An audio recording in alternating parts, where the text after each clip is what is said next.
as well, but Keller and then the profit share system made a lot of sense to me, and I'm like, this actually matches up with what I think about business, in that I could actually build some residuals where I could actually earn income after I finished like building my real estate practice. And which was great on the recruiting brochure, because we signed up, we ended up in the top 50 at Keller by 2006.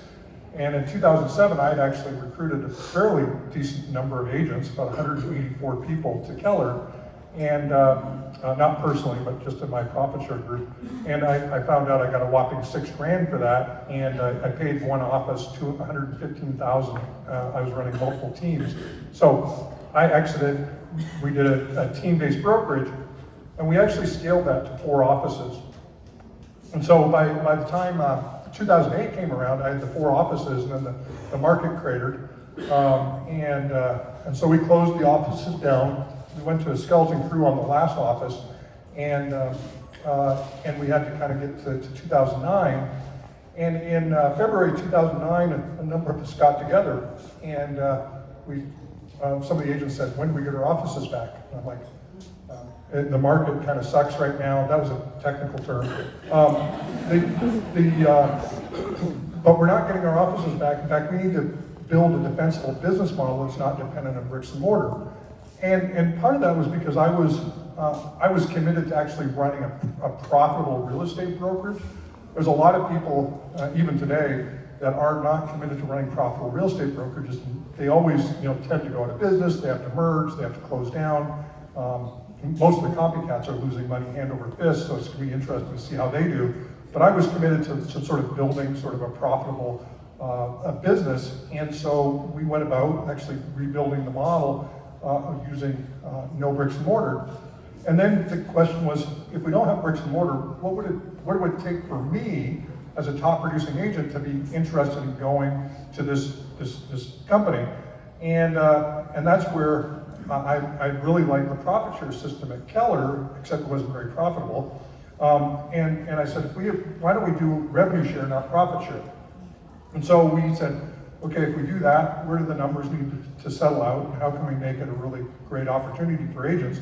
And that's when the initial model, we put it together. And we started with about 25 agents. And obviously we grew from there to now almost 90,000 agents in 24 countries, which is pretty incredible.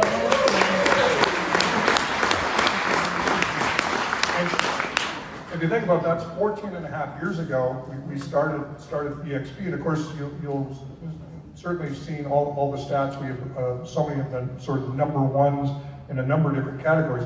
Never had that on my radar at all. I wanted to build something that I would go to work for sure, but never knew that we would fundamentally change what it meant to launch a new brand. Now you can't really launch a new brand that doesn't have revenue share and the promise at a minimum of equity in ownership in the brokerage. So we fundamentally changed what it means to be a real estate brokerage. So I'm really proud of that. And but it's been a rocket ride. The one thing that eluded me even at Prudential and at Keller was ownership. I being the top buyer's agent at Prudential, I went in and one day and said, hey, I'd like to get some equity. What can I do? How can I buy in? And they said, we're not offering equity. 2 guys owned it. And so that kind of sealed the deal that I was going to leave. Because if I had got equity ownership, I would have had skin in the game, and I would have stayed there and helped grow the brokerage. So then I went to Keller, and I was 30% of the office volume, our team was, and I went in and asked for equity as well, after we'd proven our worth to the office, and we were offered a 1% token interest in the office, and for me that wasn't meaningful, and so we ended up obviously leaving. But in 2000, even by 2008, when I was doing the prior brokerage, Buyer Tours Realty, we were exploring how do we get equity into agents' hands, and so we went about that in by 2013. Actually, it was 2012 was kind of an interesting year. It kind of dates back to here in Denver. At that time in 2012, I went to a T. Harv Eckert Millionaire Mind Intensive. They did those, this is one of the cities they would do those in. And so I actually flew in and did their 3 or 4 day intensive. And in 2012, I realized that I wasn't thinking big enough for the agents and brokers that had chose to be part of EXP. And the equity piece was the thing that we hadn't pulled the trigger on yet. So from that, we decided we were going to actually go and buy a public company, merge ourselves into it, and actually issue equity to our agents and brokers. So that was, so 2013, we actually got that done, and by 2014, we introduced the first equity ownership plan that the industry had ever seen. So that was, there was a lot of stuff that's obviously went along with this, and last year we distributed between revenue share and equity an additional $230 million worth of benefits.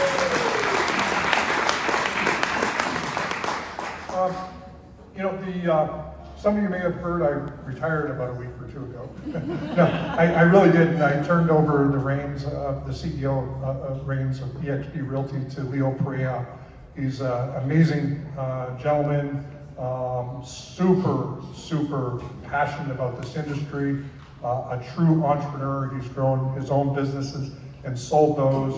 He's got and he was the #1 agent team at Keller, actually, back for a number of years, back around the 2012 timeframe.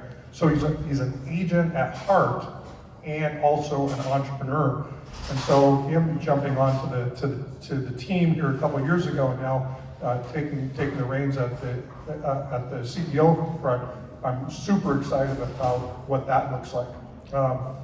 Obviously, I'm still CEO of Exp World Holdings. I'm still founder. I'm still doing most of the stuff that I'm doing that's forward-facing. Still's the same. I'm just not having to make all the day-to-day decisions and motivate the internal staff as much as I was in the past. So it hopefully gives me more time to focus on more innovative activities. So I'd love to just maybe open it up for maybe just a few questions before I turn it